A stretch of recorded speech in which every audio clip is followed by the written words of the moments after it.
কি চলেছে একা পথে সঙ্গী হলে।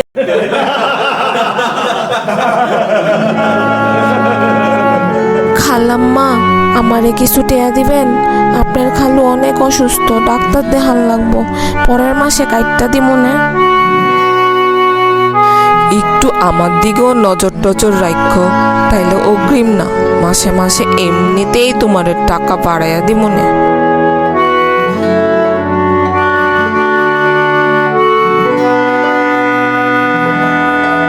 চাচা, আমি রাফাতকে স্কুল থেকে আনতে গেলাম, মিনুকে দেখেন। ঠিক আছে মা, যাও। দাদু কি করো? খেলি দাদু। চলো একটা মজার খেলা খেলি। মজার খেলা? চলো চলো। ছেড়ে দাও দাদু, আমার ব্যথা লাগতেছে, আমি খেলবো না দাদু, ছাড়ো ছাড়ো।